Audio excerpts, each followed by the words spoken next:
बोल्शेविकों के नेता लेनिन, उनके नेतृत्व में बोल्शेविक क्रांति संपन्न हो चुकी थी। रूस का जो साम्राज्य था उसके अधिकतर हिस्सों में बोल्शेविकों का आधिपत्य हो चुका था। उपनिवेशों में लेनिन ने कुछ छूट दे के रखी थी कि आप लोग यदि समाजवादी विचारधारा जो बोल्शेविकों ने रूस की मुख्य भूमि पर चलाई है, लागू की है, यदि आप लोग चाहें तो अपने स्थानीय नियमों के अनुसार आप अपने भौगोलिक क्षेत्र का संचालन कर सकते हैं। और इस तरह से लेनिन ने उनको राजनीतिक स्वायत्तता प्रदान कर दी। यहाँ पर एक चीज़ हमको देखने में आ रहा है कि समाजवादी विचारधारा के जो लोग हैं, यदि प्रबल विरोध की स्थिति उत्पन्न हो रही थी तो वे उनको कुछ हद तक छूट देने का काम भी कर रहे थे। हालांकि समाजवाद के आलोचकों के खिलाफ में लेनिन बहुत मुखर थे। अब हम लेनिन से आगे की बात इस वीडियो में करेंगे, जो कि रूसी क्रांति का आज का यह वीडियो अंतिम वीडियो है। तो आप लोग देखना शुरू कर चुके हैं ई क्लासेस बाय मनीष सर, और मैं हूं मनीष शंकर तिवारी। चलिए आज हम आरंभ करते हैं रूसी क्रांति के इस अंतिम चैप्टर को, यूरोप में समाजवाद और रूसी क्रांति। इसके अंतर्गत आज हम पढ़ेंगे समाजवादी समाज का निर्माण, स्टालिनवाद और सामूहिकीकरण, और अंत में देखेंगे रूसी क्रांति और उसके साथ बने सोवियत संघ का वैश्विक प्रभाव। चलिए हम आरंभ करते हैं। सबसे पहले हम देखते हैं समाजवादी समाज का निर्माण। समाजवादी समाज का निर्माण मतलब कि बोल्शेविकों ने अपनी क्रांति संपन्न कर ली, बोल्शेविकों का देश के ऊपर आधिपत्य हो गया। अब इस समाज को समाजवादी स्वरूप में ढालना है। उसके लिए बोल्शेविकों ने क्या प्रयास किए, चलिए हम समझते हैं। गृह युद्ध की बात कर रहे हैं। अब हमने पिछला वीडियो गृह युद्ध करते हुए छोड़ दिया था कि गृह युद्ध के दौरान किस तरह से उस समय भी बोल्शेविकों ने अपना कब्जा रूस पर बनाए रखा था और किसी भी तरह से अपने आप को उन्होंने कमज़ोर नहीं होने दिया। बल्कि गृह युद्ध के दौरान भी बोल्शेविकों ने उद्योगों और बैंकों का राष्ट्रीयकरण जारी रखा। ऐसा नहीं कि गृह युद्ध चल रहा था तो उन्होंने इस चीज़ को बंद कर दिया हो। रूस में एक तरफ बोल्शेविकों के खिलाफ में राजशाही और क्रांतिकारी समाजवादियों ने गृह युद्ध छेड़ दिया था। इसके बावजूद भी रूस में बैंकों का, उद्योगों का राष्ट्रीयकरण जारी रहा। उन्होंने किसानों को उस ज़मीन पर खेती करने की छूट दे दी जिसका समाजीकरण किया जा चुका था। इस बारे में हम लोगों ने पिछले वीडियो में देखा, पिछले अध्याय में समझा भी कि किसानों को सामंतों की, नवाबों की या चर्च के पास में जो ज़मीनें थी उनको सरकार ने अपने कब्जे में तो नहीं लिया, लेकिन किसानों को ये छूट दे दी कि आप सामंतों की ज़मीनों को लूट लो, उन पर जितना हो सके कब्जा कर लो, वे आपकी ज़मीनें मानी जाएंगी। इस तरह से जब्त किए गए खेतों का इस्तेमाल बोल्शेविक यह दिखाने के लिए करते थे कि सामूहिकता क्या होती है। वे बताना चाहते थे कि सहकारिता, सामूहिकता, समाजवादी विचारधारा क्या होती है। हम ज़मीनों को अपने कब्जे में लेते हैं, जब्त करते हैं, लेकिन इसका प्रयोग स्वार्थ में ना करके आम किसान को देकर करते हैं। ये बोल्शेविक दिखाने की कोशिश किया करते थे। शासन के केंद्रीय नियोजन की व्यवस्था लागू की गई। रूस में जो है अब सिस्टम बदल गया था। बोल्शेविक्स आ गए थे, सेंट्रलाइजेशन मतलब आर्थिक नियोजन की अब बातें होने लगी थी कि देश का आर्थिक विकास किस तरह हो। देश के आर्थिक, अब हमारे भारत देश की भी बात हम करें, जैसे 1947 में जब देश आज़ाद हो गया अंग्रेज़ों के चंगुल से, तो देश के विकास की बात करना थी, आर्थिक नियोजन की बात करना थी, आर्थिक विकास की बात करना थी। तो इसलिए हमने एक योजना आयोग स्थापित किया था। इसी तरह से रूस ने एक केंद्रीय नियोजन व्यवस्था लागू की और उस व्यवस्था के अंतर्गत जो उसमें अफसर काम करते थे, जो बड़े अधिकारी उसमें काम करते थे, वे इस बात का हिसाब किताब लगाते थे कि अर्थव्यवस्था आखिर किस तरह काम कर सकती है, रूस की अर्थव्यवस्था आज कैसी है और उसको लक्ष्य निर्धारित करते आगे तक कैसे ले जा सकते हैं। यह काम केंद्रीय नियोजन चलाने वाले, कोई इम्प्लीमेंटेशन करने वाले अफसर लोग किया करते थे। इस आधार पर वे 5 साल का लक्ष्य तय कर लेते थे। वे डिसाइड कर लेते थे कि 5 सालों में क्या लक्ष्य होना चाहिए हमारे रूस के विकास का। 1 हेक्टेयर ज़मीन पर जैसे मान लो उस समय उत्पादन 1300 किलोग्राम रहा होगा उन्होंने निर्धारित कर लिया कि 5 साल बाद हम इसको 2000 किलोग्राम प्रति हेक्टेयर रखना चाहते हैं। तो इस तरह से ये लोग लक्ष्य निर्धारित करके चलते थे कि अगले 5 सालों में रूस का आर्थिक विकास कितना हो, और इसी आधार पर उन्होंने पंचवर्षीय योजनाएं बनाना आरंभ कर दी। तो ये चीज़ आपको यहाँ पर समझ में आ गई कि बोल्शेविकों ने एक पूरी केंद्रीय नियोजन व्यवस्था लागू कर दी।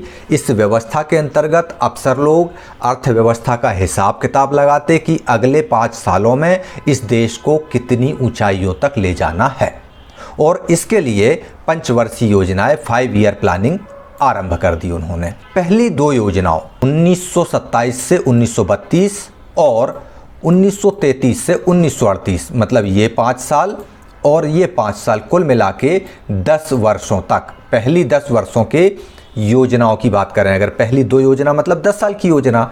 इस दौरान औद्योगिक विकास को बढ़ावा देने के लिए सरकार ने सभी तरह की कीमतों को स्थिर कर दिया।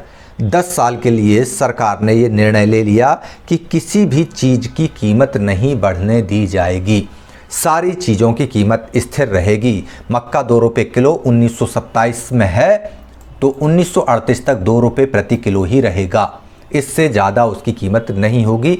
ये सरकार ने वहाँ पर फिक्स कर दिया, कीमतें स्थिर कर दी। हालांकि इन स्थिर कीमतों से क्या समस्याएं आई, इसको हम इसी वीडियो में आगे देखेंगे। चलिए आगे बढ़ते हैं। केंद्रीकृत नियोजन से आर्थिक विकास को काफ़ी गति मिली, औद्योगिक उत्पादन बढ़ने लगा। बात 1929 की करें तो 1929 से 1933 के बीच यहाँ पर तेल के, कोयले के और स्टील के उत्पादन में 100% वृद्धि हुई। मतलब यहाँ पर 1929 से 1933 के बीच में, यानी 29, 30, 31, 32 और 33, ये 4-5 सालों में कोयले में, स्टील में, तेल में लगभग दुगनी वृद्धि हो गई, 100% वृद्धि हुई। नए नए औद्योगिक शहर अस्तित्व में आए। ये बात हमने आरंभ में देखी थी। 20वीं सदी के आरंभ में यूरोप में नए नए औद्योगिक शहर अस्तित्व में आने लगे थे।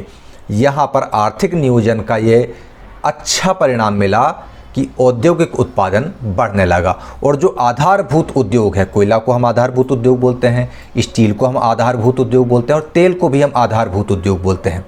ये आगे कक्षाओं में आप समझेंगे कि ये जो 3 उद्योग हैं, कोयला, तेल, स्टील, ये आधारभूत उद्योग इसलिए कहलाते हैं क्योंकि बाकी सारे उद्योगों का जो स्थापना है वह इन्हीं पर निर्भर करता है, कोयला, तेल और स्टील पर। इसलिए इन आधारभूत उद्योगों की जो उत्पादन क्षमता थी उसमें 100% वृद्धि रूस में हुई, और नए नए शहर जो औद्योगिक रूप से बने थे उनका अस्तित्व में आना संभव हुआ। किसकी वजह से? केंद्रीकृत आर्थिक नियोजन के कारण। मतलब औद्योगिक रूप से रूस दौड़ने लगा रफ्तार के साथ। लेकिन इससे एक नुकसान हुआ। तेज निर्माण कार्यों के दबाव में कार्य स्थितियां बिखरने लगीं।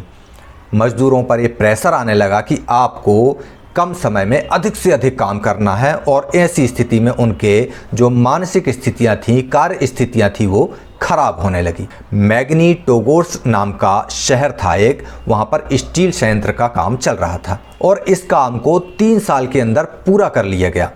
लेकिन इस 3 साल के बीच में मजदूरों को बहुत सख्त जिंदगी गुजारनी पड़ी। उनको टाइमिंग और प्लानिंग को मैनेज करके चलना पड़ा, और इसका नतीजा यही हुआ कि पहली ही साल में इस स्टील कारखाने के निर्माण का काम 550 बार, 550 बार रोका गया। स्थिति यह हो गई थी कि रिहायशी क्वार्टर्स में जहां पर मजदूर लोग रहते थे, कड़कड़ाती ठंडों में यदि उनको शौच के लिए भी जाना पड़ता था तो 40 डिग्री कम टेम्परेचर पर लोग 4थी मंजिल पर रहने वाले जो मजदूर थे वे दौड़ लगाकर सड़कों के पार शौचालयों में जाया करते थे, क्योंकि शौचालय भी सामूहिक थे वहाँ पर। तो काम में प्रगति हुई, औद्योगिक उत्पादन में वृद्धि हुई, लेकिन इसका सारा का सारा जो वर्कलोड था वो मजदूरों के सर पर आ गया था। एक विस्तारित शिक्षा व्यवस्था विकसित की, फैक्ट्री और कामगारों तथा किसानों को यूनिवर्सिटीज़ में दाखिले के लिए खास इंतजाम किए। महिला कामगारों और उनके बच्चों के लिए विशेषकर फैक्ट्रियों में बालवाड़ियाँ खोल दी गईं, और उनको एक तरह से आजकल जो आंगनवाड़ी केंद्र हैं उस तरह की बालवाड़ियाँ वहाँ पर स्थापित की गई ताकि बच्चों के कारण महिलाओं के कार्य प्रभावित ना हों। सस्ती स्वास्थ्य सेवा उपलब्ध कराई गई, मजदूरों के लिए रिहायशी मकान बना दिए गए। लेकिन इतनी सारी कोशिशों के बावजूद भी नतीजे सारी जगह एक समान नहीं आ पाए। इसका मुख्य कारण था सरकारी संसाधनों का सीमित होना। भाई जहाँ पर शहरी क्षेत्र थे, जैसे पेट्रोग्राद है, मॉस्को है, यहाँ पर तो सारी चीज़ें बहुत आसानी से उपलब्ध थी। तो यहाँ पर मजदूरों के लिए मकान बन गए, अच्छी स्वास्थ्य सेवाएं उपलब्ध हो गईं, बच्चों के लिए स्कूल खोल दिए गए। लेकिन जिन क्षेत्रों में सरकारी संसाधन सीमित थे, जहाँ पर बोल्शेविकों का प्रभाव नहीं था, जहाँ पर गैर बोल्शेविक ज़्यादा प्रभावी थे, वहाँ पर ये सारी कोशिशें समान रूप से लागू नहीं हो पाई और वहाँ पर समाजवादी व्यवस्था के अंतर्गत जो कार्य किए गए वे पिछड़ गए। तो इस प्रकार आप लोगों ने देखा कि लेनिन के नेतृत्व में बोल्शेविकों ने रूस के विकास को एक नई गति प्रदान करना आरंभ कर दी। औद्योगिक उत्पादन को तो मानो पंख लग गए हों। आधारभूत उद्योगों का जबरदस्त तरीके से विकास हुआ। लेकिन ये सारी चीज़ें जहाँ पर मजदूरों को सुविधा देने का काम हो, हेल्थ की दृष्टि से या एजुकेशन की दृष्टि से या रहने के लिए मकान देने की दृष्टि से, ये सारी चीज़ें वहीं तक संभव हो पाई जहाँ पर बोल्शेविकों के नियंत्रण में सरकारी संसाधन थे। लेकिन रूस के अन्य भागों में जहाँ पर बोल्शेविकों के नियंत्रण में सरकारी साधन नहीं थे या सीमित थे, वहाँ पर मजदूरों को इन सुविधाओं से वंचित रहना पड़ा या सीमित रूप से उनका उपयोग करने के लिए मजबूर होना पड़ा। तो इस तरह से आप लोगों ने देखा कि लेनिन के नेतृत्व में बहुत सारे काम रूस में हुए। सबसे बड़ी चीज़ ये हुई कि लेनिन के नेतृत्व में बोल्शेविक क्रांति हुई और वह सफल हुई। चलिए अब हम बात करते हैं कि लेनिन के बाद रूस का क्या हुआ। लेनिन ने बहुत अच्छे से बोल्शेविक पार्टी का नेतृत्व संभाला और उसको यहाँ तक लेकर आ गया। अब हम बात करते हैं स्टालिनवाद और सामूहिकीकरण की, जिसके अंतर्गत नियोजित अर्थव्यवस्था का शुरुआती दौर खेती के सामूहिकीकरण से पैदा हुई तबाही से जुड़ा हुआ था। इस लाइन को आप समझिए कि नियोजित अर्थव्यवस्था लागू हो चुकी थी, अर्थव्यवस्था का केंद्रीय नियोजन हो चुका था और उसमें यह निर्णय लिया गया था कि खेती का सामूहिकीकरण किया जाएगा। लेकिन सामूहिक खेती से जो तबाही पैदा हुई वह इससे लिंक्ड थी। किससे? केंद्रीय नियोजन की जो अर्थव्यवस्था थी, नियोजित अर्थव्यवस्था थी, उसने खेती को जबरदस्त तरीके से नुकसान पहुंचाया। परिणाम यह हुआ कि 1927 से 1928 के आसपास रूस के शहरों में अनाज का भारी संकट हो गया। वहां पर अनाज मिलना मुश्किल हो गया। आपको पता ही है ये चीज़ कि सरकार ने सारी चीज़ों की कीमतें स्थिर कर दी थी, तो अनाज की कीमत भी सरकार ने तय कर दी थी। इस तय कीमत से ज़्यादा कोई भी अनाज ना तो बेच सकता था, ना ही कोई खरीद सकता था। लेकिन किसान उस कीमत पर सरकार को अनाज बेचने के लिए तैयार नहीं थे। वे इस कीमत पर किसी भी स्थिति में सरकार को अपना अनाज नहीं बेचना चाहते थे। आगे जब हम बात करते हैं तो लेनिन के बाद पार्टी की कमान संभाली स्टालिन ने। ये लेनिन थे, लेनिन की मृत्यु हो चुकी थी। लेनिन की मृत्यु होने के बाद बोल्शेविक पार्टी मतलब रूसी कम्युनिस्ट पार्टी बोल्शेविक का नेतृत्व संभाला स्टालिन ने। और स्टालिन ने इन सारी चीज़ों से निपटने के लिए अनेक कदम उठाए। कुछ तो बहुत हार्ड स्टेप भी लिए, कुछ जगह पर तो उन्होंने बहुत कड़े कदम उठाए। ऐसा उन्होंने इसलिए किया क्योंकि उनको लगता था कि जो अमीर किसान हैं, जो व्यापारी हैं, ये कीमत बढ़ने की उम्मीद में अनाज नहीं बेच रहे हैं, जमाखोरी कर रहे हैं। तो ऐसी स्थिति पर काबू पाने के लिए, सट्टेबाजी पर अंकुश लगाने के लिए और व्यापारियों के पास जो जमा अनाज है उसको जब्त करने के लिए ज़रूरी कदम उठाया जाना आवश्यक। सन 1928 में पार्टी के सदस्यों ने अनाज उत्पादक इलाकों का दौरा किया। रूस में लेनिन की मृत्यु हो चुकी थी और स्टालिन ने कमान संभाल ली थी। स्टालिन के कमान संभालते ही रूस में एक नई समस्या आ गई थी जो नियोजित अर्थव्यवस्था से जुड़ी हुई थी। नियोजित अर्थव्यवस्था ने सामूहिक खेती को बहुत ज़्यादा नुकसान पहुंचाया। अनाज का उत्पादन बहुत ज़्यादा गिर गया था। ऐसा इसलिए हुआ था क्योंकि किसान सरकार द्वारा तय की गई कीमतों पर अपना अनाज बेचने को तैयार नहीं थे। लेनिन के बाद सत्ता संभाल रहे स्टालिन को ये लगा कि ये किसान जो है जमाखोरी कर रहे हैं और इनकी बड़े व्यापारियों के साथ मिलीभगत है। इस मिलीभगत को तोड़ने के लिए और इस जमाखोरी को खत्म करने के लिए बोल्शेविक पार्टी के प्रमुख स्टालिन ने कड़े कदम उठाए और उन्होंने अनाज उत्पादक क्षेत्रों में अपनी पार्टी के प्रतिनिधिमंडलों को भेजा और बड़े किसानों से जबरदस्ती उन्होंने खरीदारी की। चलिए देखते हैं। जो प्रतिनिधिमंडल अनाज उत्पादक क्षेत्रों में दौरा करने गया हुआ था, उन्होंने किसानों से जबरदस्ती अनाज खरीदना आरंभ कर दिया और कुलकों के ठिकानों पर छापे मारने लगे। आपको बता दें कि कुलक किसे कहते हैं। रूस में संपन्न किसानों को कुलक कहा जाता था। लेकिन इतना सारा सब करने के बावजूद भी अनाज की कमी बनी रही, तो फिर खेतों के सामूहिकीकरण का फैसला लिया गया। स्टालिन को लगता था कि शायद किसानों ने अपने पास अनाज जमा करके रखा हुआ है, तो जब बड़े किसानों के ठिकानों पर छापा मारा गया, उनसे ज़बरदस्ती अनाज खरीदा गया और तय कीमत उनको दे दी गई, इसके बावजूद भी सरकारी वेयर हाउसेज़ में अभी भी अनाज की कमी बनी थी। तो स्टालिन ने फैसला किया कि अब हमको सामूहिकीकरण कर लेना चाहिए। मतलब खेती का सामूहिकीकरण, खेतों का सामूहिकीकरण, मतलब जो छोटे छोटे खेत थे उनको इकट्ठा एक बड़े खेत में तब्दील करके उन सारे खेतों को सारे किसानों के साथ काम करने का अवसर दिया जाना चाहिए। साझा खेती जिसको हम कह सकते हैं। इस फैसले के पक्ष में एक तर्क यह दिया गया कि अनाज की कमी इसलिए है क्योंकि खेत बहुत छोटे छोटे हैं और 1917 के बाद किसानों को ज़मीन सौंप दी गई है। फलस्वरूप ज़्यादातर किसानों के पास छोटे खेत हैं और इन छोटे खेतों का आधुनिकीकरण किया जाना संभव नहीं है। क्योंकि आधुनिक खेती विकसित करने के लिए मशीनों की आवश्यकता होती है। मशीनों की सहायता से औद्योगिक खेती की जाना तभी संभव है जब वह खेतों का आकार बड़ा हो और इसके लिए कुलकों का सफाया करना जरूरी था। तो उन्होंने कुलकों का सफाया किया, मतलब बड़े किसानों को की ज़मीनों को सरकार ने जब्त कर लिया। किसानों से ज़मीनें छीन ली गईं और राज्य नियंत्रित अर्थात सरकारी नियंत्रण वाले बड़े बड़े खेत बना दिए गए और उनका निर्माण कर लिया गया। इसी के साथ शुरू हुआ स्टालिन का सामूहिकीकरण का कार्यक्रम। पिछले वीडियो में हम लोग देख चुके हैं कि किसानों को नवाबों की ज़मीनों को लूटने का पूरा अवसर दे दिया गया था। किसानों ने इसका भरपूर फ़ायदा उठाया और जिस किसान को जितना टुकड़ा ज़मीन का मिला उस पर उसने कब्जा कर लिया और इस तरह से सारे रूस में छोटी छोटी ज़मीनों के टुकड़े अनेक किसानों में विभक्त हो गए। इससे अनाज उत्पादन पर गहरा असर पड़ा।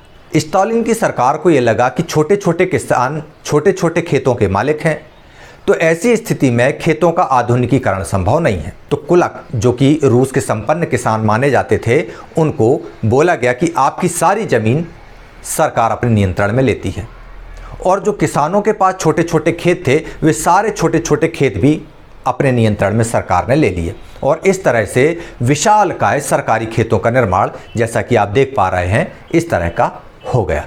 चलिए अब हम आगे देखते हैं।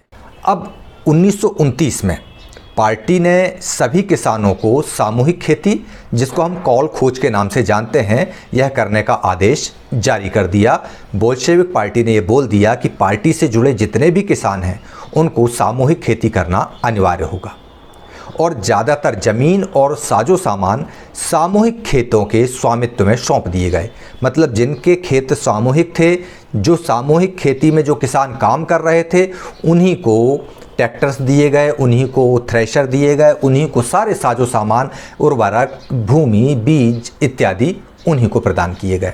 सारे किसान खेतों में मिलजुल कर काम करते और इसके बाद उत्पादन में जो मुनाफा होता वह किसानों के बीच में उनके कार्य के अनुपात में बांट दिया जाता। लेकिन इस फैसले से बहुत सारे किसानों में गुस्सा भर गया और इस गुस्से में वे अपने जानवरों को मारने लगे। 1929 से 1931 के बीच मवेशियों की संख्या में 1/3 तक कमी हो गई। मतलब जिन किसानों के पास में 100 गायें या बैल हुआ करते थे, अब उनके पास कुल 70 रह गए। सामूहिकीकरण का विरोध करने वाले किसानों को बोल्शेविक पार्टी के लोग सख्त से सख्त सज़ा देते और बहुत सारे लोगों को तो देश से तक बाहर निकाल दिया गया। इस तरह से लोग बड़ा कठोर जीवन जीने को वहाँ पर मजबूर हो गए।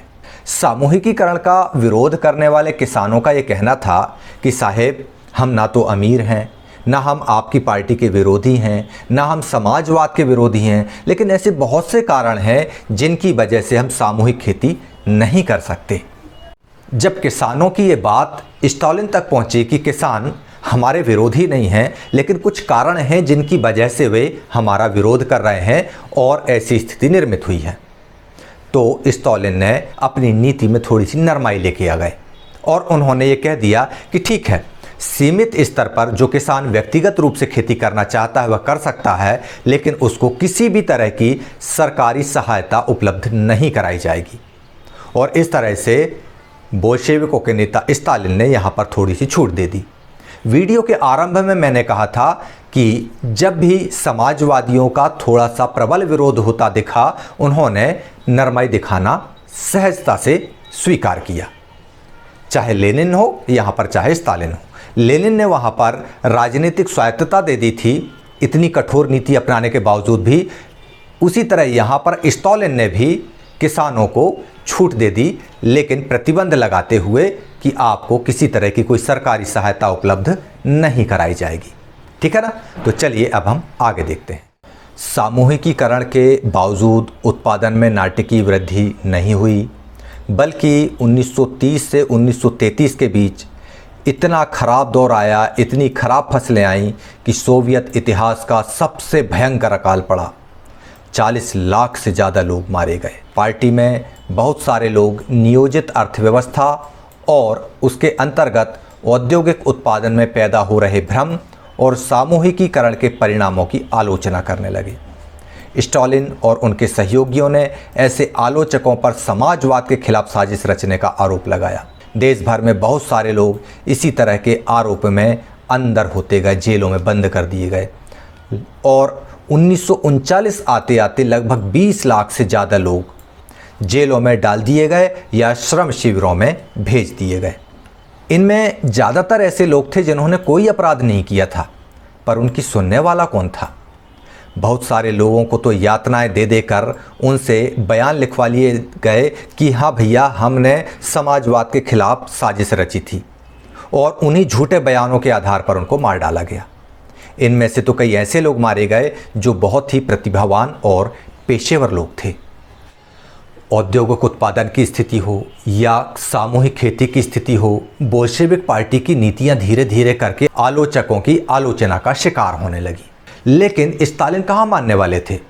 उन्होंने अपनी आलोचना करने वाले को समाजवाद की आलोचना करने वाला बना दिया। अक्सर होता है कई बार कि सरकारें अपनी नीतियों की आलोचना को मुद्दों की या विचारधारा की आलोचना बना लेती हैं। ऐसा ही रूस में हुआ और स्टालिन की नीतियों की बुराइयों को समाजवाद की नीतियों की बुराई के रूप में लिया और जो भी उसकी आलोचना करता उसको जेल में डाल दिया जाता या श्रम शिविरों में भेज दिया जाता। पढ़े लिखे लोग जो इस तरह के कार्य करते, सरकार की आलोचना करते, उनको जेलों में डाल दिया जाता और इतनी यातनाएं देते कि वे बेचारे प्रताड़ित होकर खुद लिख कर दे देते कि हमने यह गलती की है, और उस झूठे लेख के आधार पर उनको फांसी की सज़ा तक दे दी जाती। और इस तरह से रूस में स्टालिन का तानाशाही शासन एक तरह से चलने लगा समाजवाद के नाम पर। इस बोल्शेविक समाजवादी विचारधारा का या इस बोल्शेविक समाजवादी सत्ता का, इस रूसी क्रांति के बाद जो बोल्शेविक सत्ता आई समाजवाद की स्थापना के नाम पर, इसका यूरोप के अन्य समाजवादियों ने किस तरह से स्वागत किया या नहीं किया, किस तरह से इसे लिया, विश्व पटल पर सोवियत रूस का क्या प्रभाव पड़ा, चलिए हम आगे देखते हैं। रूसी क्रांति और सोवियत संघ का वैश्विक प्रभाव। बोल्शेविकों ने जिस तरह सत्ता पर कब्जा किया था और जिस तरह से उन्होंने शासन चलाया, उसके बारे में यूरोप की बहुत सारी समाजवादी पार्टियां सहमत नहीं थीं, क्योंकि बोल्शेविक्स के जो नेता थे वे अपने नेता की बुराई या उनकी नीतियों की बुराई या आलोचना को समाजवाद की आलोचना के रूप में लेते और हजारों लाखों लोगों को जेल में डाल दिया, हजारों लोगों को मृत्युदंड दे दिया। इन सारी चीज़ों से रूस के अलावा यूरोप के जो अन्य देश थे, उनकी जो अन्य समाजवाद की जो अन्य पार्टियां थीं, वे सहमत नहीं थीं। सिर्फ एक बात उन्हें अच्छी लगी और वो यह है कि मेहनतकशों के राज्य की स्थापना संभव हुई। और इसने दुनिया भर के लोगों में एक नई उम्मीद जगा दी कि जब रूस में मजदूरों की सरकार बन सकती है, किसानों की सरकार बन सकती है, जो मजदूरों के हितों की बात करे, किसानों के हित की बात करे, तो बाकी दुनिया में क्यों नहीं। और इसी आधार पर बहुत सारे देशों में कम्युनिस्ट पार्टी का गठन किया गया। जैसे इंग्लैंड में communist party of great Britain की स्थापना की गई। बोल्शेविकों ने उपनिवेशों की जनता को भी उनके रास्ते का अनुसरण करने के लिए प्रोत्साहित किया। रूसी साम्राज्य के अंतर्गत जो उपनिवेश थे, वहाँ की जनता को भी बोल्शेविकों ने कहा था कि आप भी हमारा अनुसरण करो, हमारे विचारों को मानो, हम आपको राजनीतिक स्वायत्तता प्रदान करते हैं, आप हमारी तरह कार्य करो। सोवियत संघ के अलावा बहुत सारे देशों के प्रतिनिधियों ने भी Congress of the people of the east 1920 और बोल्शेविकों द्वारा बनाए गए कॉमिंटर्न, मतलब बोल्शेविक समर्थक समाजवादी पार्टियों का अंतर्राष्ट्रीय महासंघ, इनमें हिस्सा लिया था। कुछ विदेशियों को सोवियत संघ की communist university of the work of the east में शिक्षा भी दी गई। मतलब दुनिया भर के जो कम्युनिस्ट विचारधारा के लोग थे, उनका गढ़ अब सोवियत संघ हो चुका था, क्योंकि सोवियत रूस में अब समाजवादी सत्ता स्थापित थी। जब दूसरा विश्व युद्ध शुरू हुआ, तब सोवियत संघ की वजह से समाजवाद को एक वैश्विक पहचान मिल चुकी थी, एक हैसियत मिल चुकी थी। लेकिन 50 के दशक तक देश के भीतर भी लोग यह समझने लगे थे कि सोवियत संघ की शैली रूसी क्रांति के आदर्शों के अनुरूप नहीं है। समाजवादी आंदोलन में भी इस बात को मान लिया गया कि सोवियत संघ में सब कुछ ठीक ठाक नहीं चल रहा है। एक पिछड़ा हुआ देश महाशक्ति बन चुका था, उसके उद्योग और खेत विकसित हो चुके थे, गरीबों को भोजन मिलने लगा था, लेकिन वहाँ के नागरिकों को आवश्यक स्वतंत्रता नहीं मिली थी। विकास परियोजनाओं को दमनकारी नीतियों के दम पर लागू किया गया था। 20वीं सदी के अंत तक एक समाजवादी देश के रूप में अंतर्राष्ट्रीय स्तर पर सोवियत संघ की प्रतिष्ठा घट गई। हालांकि वहाँ के लोग अभी भी समाजवाद के आदर्शों का सम्मान करते थे, लेकिन सभी देशों में समाजवाद के विविध प्रकार से व्यापक पुनर्विचार किया गया। रूस में समाजवाद की स्थापना हुई और इस समाजवादी शासन की स्थापना ने दुनिया भर के समाजवादियों के अंदर एक दीपक जला दिया, आशा का। वो आशा का दीपक ये था कि जब रूस में मजदूरों की सरकार बन सकती है, किसानों की सरकार बन सकती है, तो दुनिया के बाकी देशों में क्यों नहीं। और बस इसीलिए ये लोग संतुष्ट थे कि चलो, रूस में भले ही रूसी क्रांति के आदर्शों के विपरीत शासन चल रहा हो, लेकिन समाजवादी व्यवस्था स्थापित तो हुई। रूस में अब कोई गरीब भूखा नहीं सोता था। रूस में सभी के पास रहने को मकान थे, बहुत सारी सुविधाएं थी, शिक्षा की, स्वास्थ्य की, आवास की, रोटी, कपड़ा और मकान आसानी से उपलब्ध था। मतलब हम कह सकते हैं कि रोटी, कपड़ा और मकान रूस में हो गया था बहुत ही आसान। लेकिन इसके बावजूद भी समाजवादियों के खिलाफ बोलने पर सेंसरशिप थी। ऐसे कोई नारे नहीं लगा सकते थे जो स्टालिन के, लेनिन के, मार्क्स के खिलाफ जाते हों। और समाजवादियों ने समाजवाद की स्थापना के नाम पर अपने विरोधियों को कुचलने का अभियान जारी रखा और इससे समाजवादियों की छवि जो है वह धूमिल होती गई। हालांकि समाजवादी विचार 20वीं शताब्दी का सबसे अच्छा शासन व्यवस्था वाला विचार साबित हुआ। हमारे देश में भी संविधान संशोधन करके भारत में समाजवादी शब्द को जोड़ा गया था। हालांकि भारत का जो समाजवाद है वह भारत के परिप्रेक्ष्य में है। इसी तरह से विश्व के अनेक देशों ने रूसी समाजवाद की कॉपी तो नहीं की, लेकिन हाँ, अपने अपने देश काल और परिस्थिति के अनुसार समाजवाद को लागू किया। जब सेकेंड वर्ल्ड वार हुआ तो रूस एक जाना पहचाना नाम हो चुका था, लेकिन रूस की जो समाजवादी व्यवस्था थी उसने निराशाजनक माहौल को भी पैदा कर दिया और 20वीं सदी के अंत तक रूस का समाजवाद अंतर्राष्ट्रीय स्तर पर प्रतिष्ठित नहीं हो पाया, धूमिल होता गया। तो इस तरह से आप लोगों ने आज इस अध्याय में रूसी क्रांति को बहुत अच्छे से जाना, समझा और पढ़ा। किस तरह से 1914 का रूसी साम्राज्य आपने जार निकोलस द्वितीय का देखा और वहाँ से हमारी यात्रा शुरू हुई हमने वहाँ की रूस की अर्थव्यवस्था को देखा, सामाजिक संरचना देखी, वहाँ के हमने लोगों का रहन सहन देखा। इसके बाद हमने रूस की उथल पुथल देखी, 1905 की क्रांति जिसमें ड्यूमा का गठन हुआ, फिर ड्यूमा का पतन भी देखा हमने, फिर हमने फरवरी क्रांति देखी जिसमें जार का ही पतन हो गया, फिर हमने अक्टूबर की क्रांति देखी, फरवरी के बाद माहौल क्या हुआ, अक्टूबर के बाद क्या हुआ, बोल्शेविकों की शासन व्यवस्था को भी हमने देखा। इन सारी चीज़ों को मैं एक प्रश्नावली के रूप में, कुछ नोट्स के रूप में अगले वीडियोज़ में लेकर आने वाला हूं, तो आपकी ये प्रॉब्लम भी सॉल्व हो जाएगी कि हम पाठ को तो समझ गए, अब हम प्रश्नोत्तर कैसे याद करें और नोट्स कैसे बनाएं। ठीक है ना? तो चलिए, लेकिन उसके पहले इस वीडियो के प्रमुख प्रश्न आप नोट कर लीजिए। पहला प्रश्न है, कुलक कौन थे? दूसरा प्रश्न है, रूस के संदर्भ में कोलखेज क्या था? रूस की राजधानी के अलग अलग नामकरण क्या हुए? स्टालिन कौन था? और अंतिम प्रश्न, स्टालिन ने कौन सा सिद्धांत दिया? तीसरा प्रश्न इस वीडियो का नहीं है, लेकिन आपको बता दूं कि जो सेंट पीटर्सबर्ग था प्रथम विश्व युद्ध में, उसका नाम बदलकर पेट्रोग्राद कर दिया गया। बाद में लेनिन के सम्मान में इसका नाम लेनिनग्राद रखा गया और वापस इसका नाम फिर से सेंट पीटर्सबर्ग कर दिया गया। तो इसका उत्तर आप लोग इस तरह से नोट कर लीजिएगा। और एक ज़रूरी बात यह है कि इस संदेश का पालन करते रहिएगा। तो चलिए ठीक है, आप लोग देखते रहिए ई क्लासेस बाय मनीष सर, और मुझे इजाज़त दीजिए। जय हिंद।